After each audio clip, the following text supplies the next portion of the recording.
Alright folks, we're back with iBluairJgR, and today we're going to do something a little bit different. An exercise that I do with my own videos all the time is I look over them and break them down and look for ways that I can improve in the future. But I also watch game trailers and look to them for tips and guidance and editing techniques, and I'm always looking to improve my craft. If you compare the videos that I made last year, 2 years ago, 3 years ago, to the videos that I make now, there is a gradual but trackable improvement in quality. So, naturally, when Battlefield 2042 released its trailer, I wanted to watch it. I've never been a huge Battlefield fan, but I've always known of its existence, and I've always enjoyed watching its trailers and keeping up with the latest news about the game. And today, we're going to break down the Battlefield 2042 trailer. If you haven't seen it, there is a link in the top right now that you can click on to watch the trailer for yourself. But if you have seen it already, it's time to start the breakdown. First things first, I'm going to give you my opinion on the trailer. I found it to be a little bit boring, and that sucks, because I think a game that is probably going to be as exciting as Battlefield 2042 deserves a more exciting trailer. But I found myself getting bored of the experience after about a minute and 20 seconds of watching, and that was the biggest disappointment, because this trailer was 5 minutes long, and that is a long time, and that is a lot of time to ask of somebody to sit down and watch something. In this day and age, it's a lot. And the studio that made this trailer, they said, hey, we've got something to show you. Sit down for 5 minutes and watch it. And I said, okay, and I was bored. And that's unfortunate. I don't think the game is going to be bad, so let's separate the two immediately. I think Battlefield 2042 is going to be very successful. I think the multiplayer is going to have a sufficient number of maps to keep people satiated for about 3 months, and then the complaints are going to come in. The multiplayer weapon balance is going to suck, and people are going to complain about it on the forums. It's going to be your run-of-the-mill experience with multiplayer games, and it's going to be great, and everybody's going to love it, and we're all going to play together and have a great time. But this trailer, I found it to be boring, and that's what we're going to talk about today. So if you can distance yourself from the game and the trailer and separate those two things out, then we can start having the artistic discussion that I do as an exercise to improve my own skills. So, let's hit that play button. Now, the first thing that I noticed straight away is they're going for a slow build approach. They're not jamming the action right down your throat immediately, but they are starting you off with cool action sequences.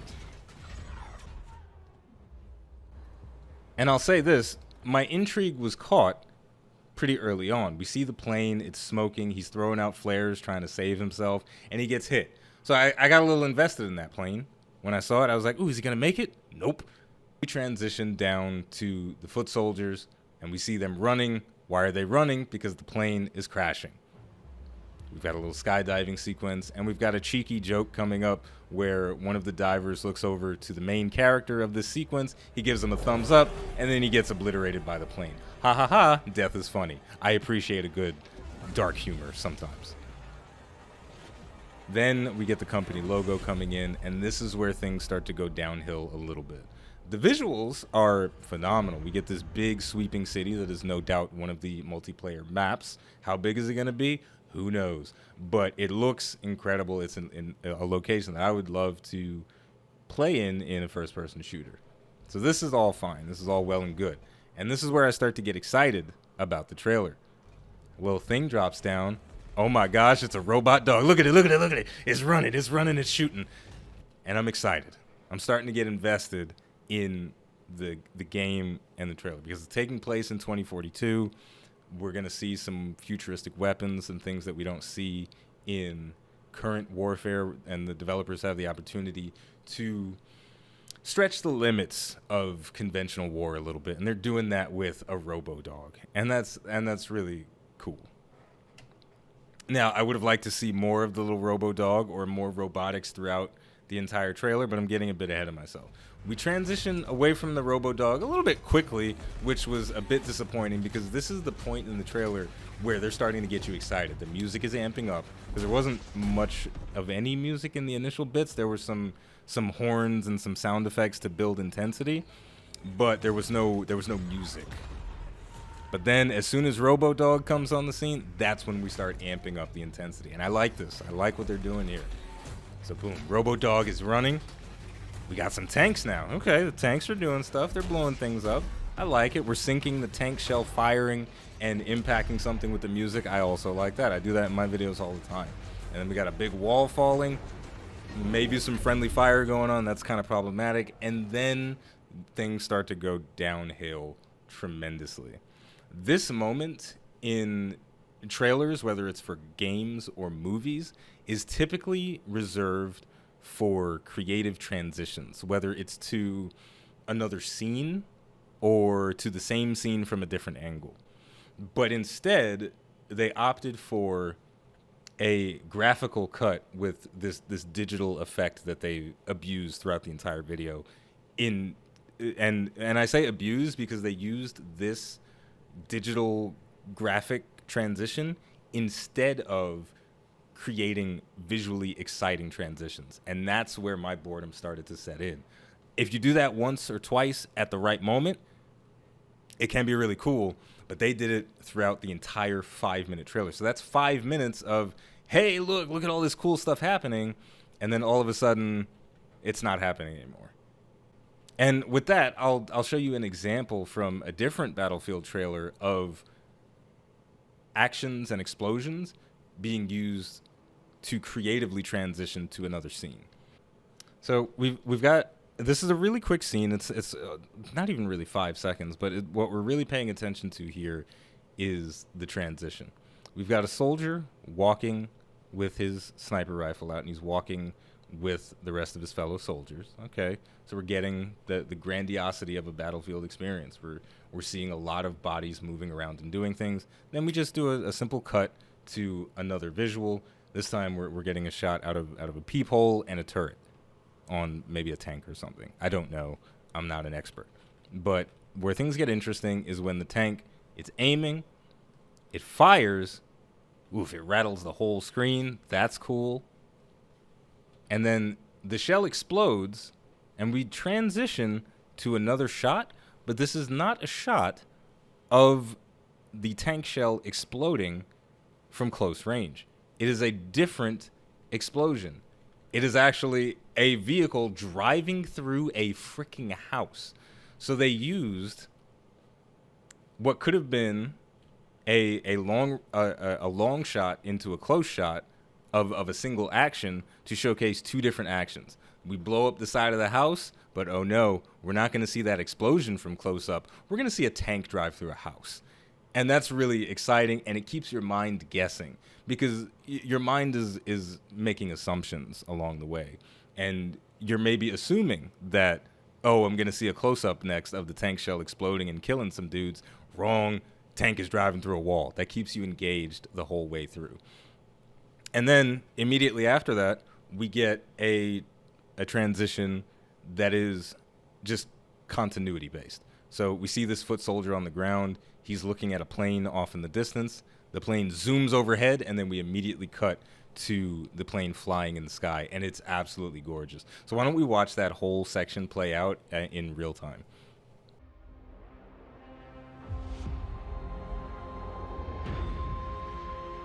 So we got the bolt action rifle, cut to the big vehicle, shooting the shell, tank drives through the wall, foot soldier, whoosh, plane flies overhead, and we immediately cut to the plane's perspective.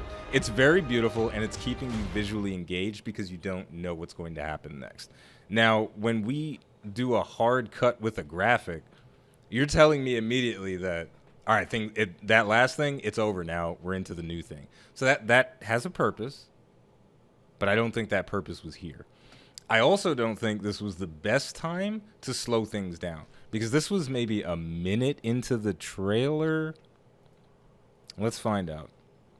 Yeah, we're almost at exactly 1 minute into the trailer. The hype was starting to build, or should I say the energy was starting to build, because I don't want to confuse hype with energy because they're kind of two different things. The energy was building, and now it's been brought back down. Now, the issues that I have with this next segment is that we go from loud to quiet, which is not necessarily a bad thing, but the payoff for the silence was not that good. So, what do I mean? Let's watch. And we're going to watch this whole sequence again, actually, just to illustrate the point a little more aggressively. I'm going to talk over it. So, boom, robot dog comes in. Aw, crap.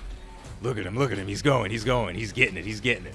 Boom, tanks, fire and shells, in beat with the music. Bang, boom. It's fantastic.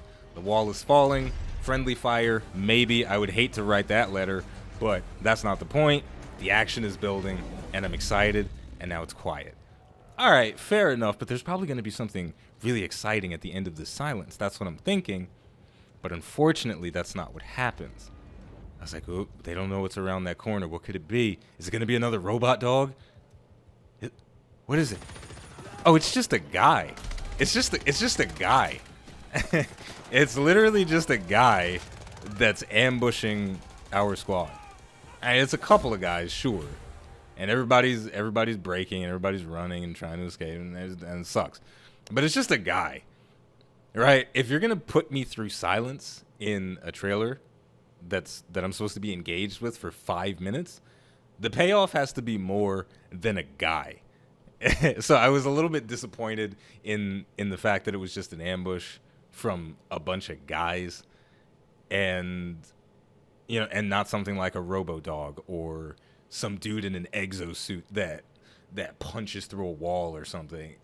Is that what the game is going for? Probably not, but that doesn't change the fact that I was a little disappointed by the reveal of just a guy. I would have even preferred some sort of a heavy weapon, a rocket on top of a platform or something. Give the little doggy a rocket or something, but not just a guy. And then this guy gets killed for not wearing a turtleneck. He's like, what was the point? Why you, Espinoza? Why are you being a dick, huh? Why are you being a dick, Espinoza? It's not worth it. And then more running and then more action. Once again, we've got a big explosion, and that explosion could have been used to creatively transition to a new sequence, but instead they use the glitchy visual transition to take over the screen, and now we're on some ice because this is probably a multiplayer map too. Fair enough. Looks cool. I like ice. I like snow levels in video games, so I'll probably like this level too. But this section of the trailer is also the worst section. It feels kind of like a clip from the Fast and Furious, and it's a bit dull. There's explosions. I've seen explosions for the last 28 years, and I'm 28 years old, about to be 29. Just putting an explosion on screen while a hovercraft is moving over some ice does nothing for me. It does absolutely nothing for me. It's like, what? Yeah, I've seen it before, bro.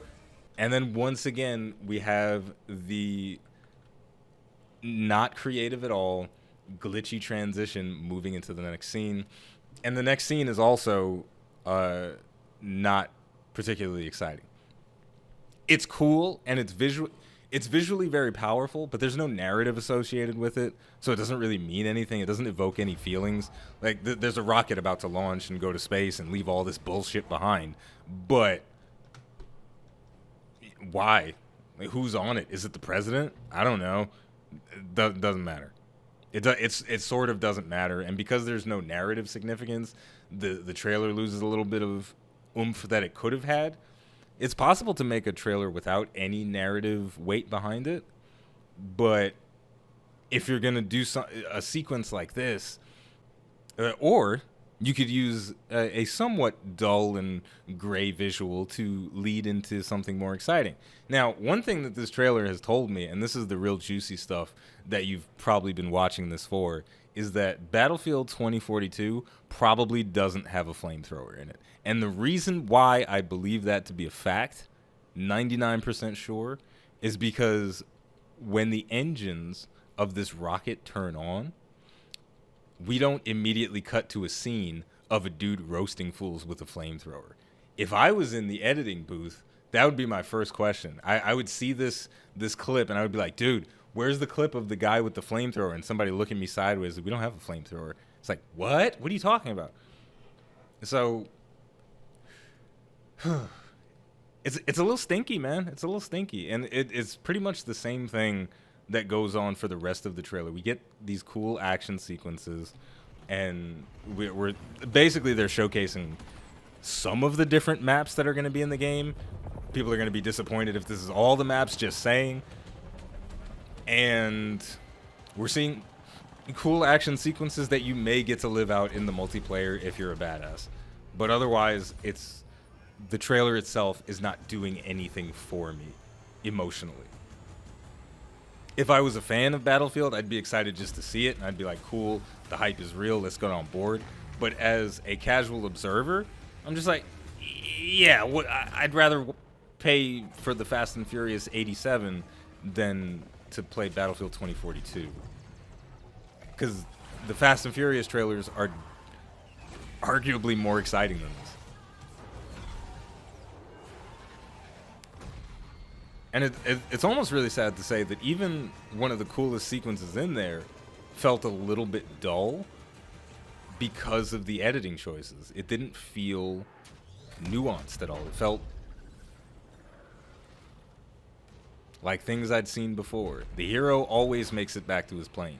So, obviously.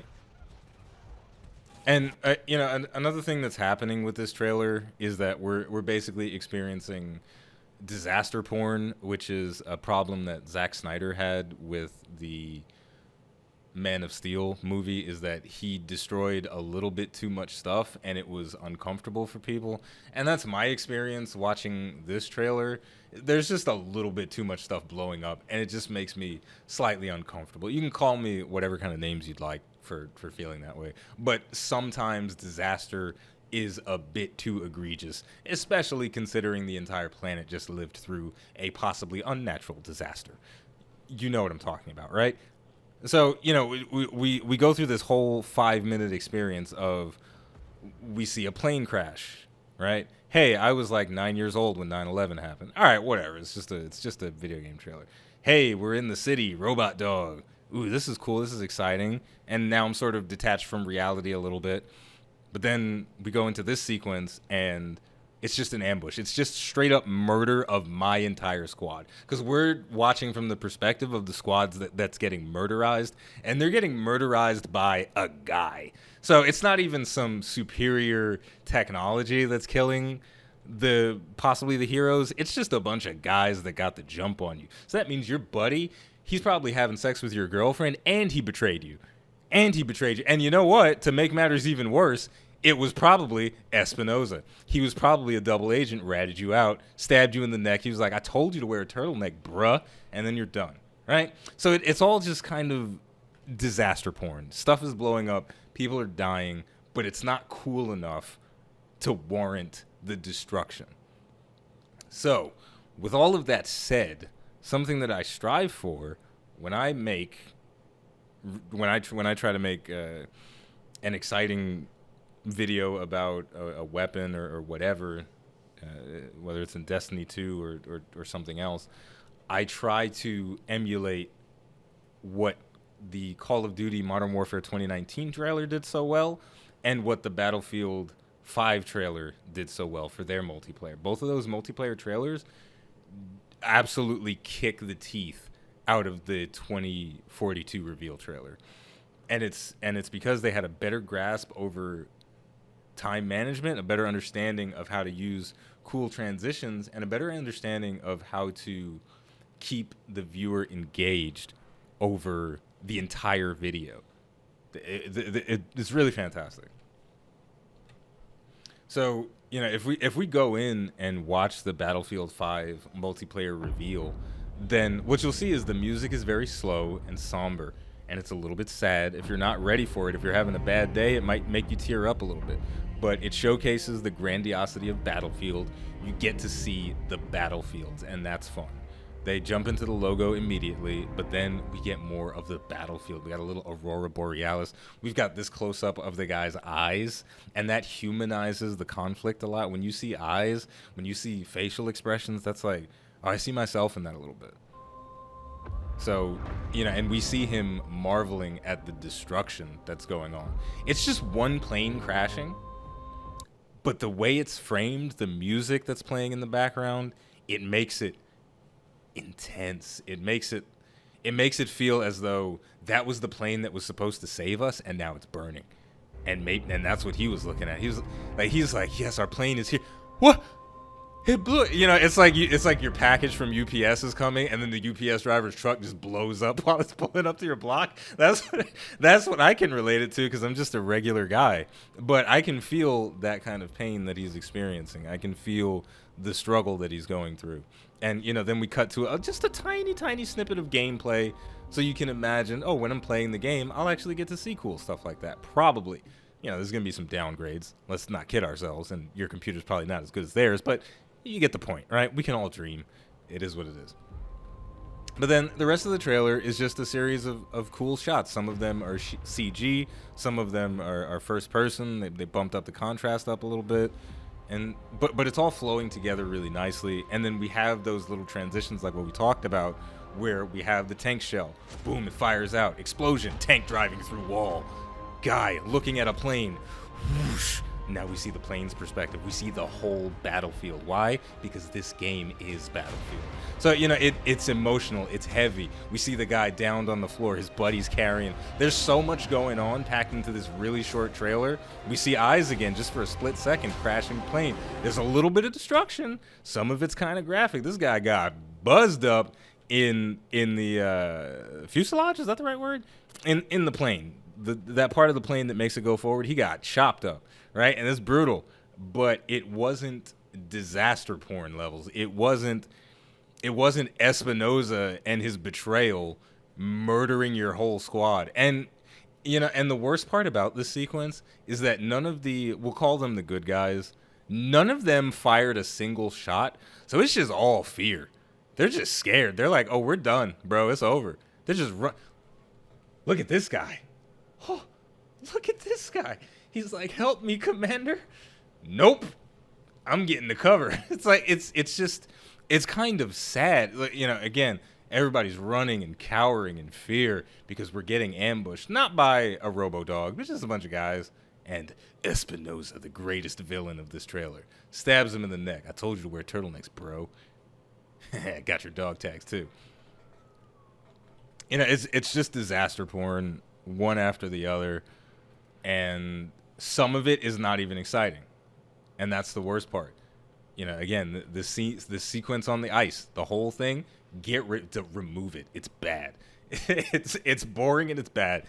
A hovercraft riding on the ice followed by a small explosion does not excite anyone.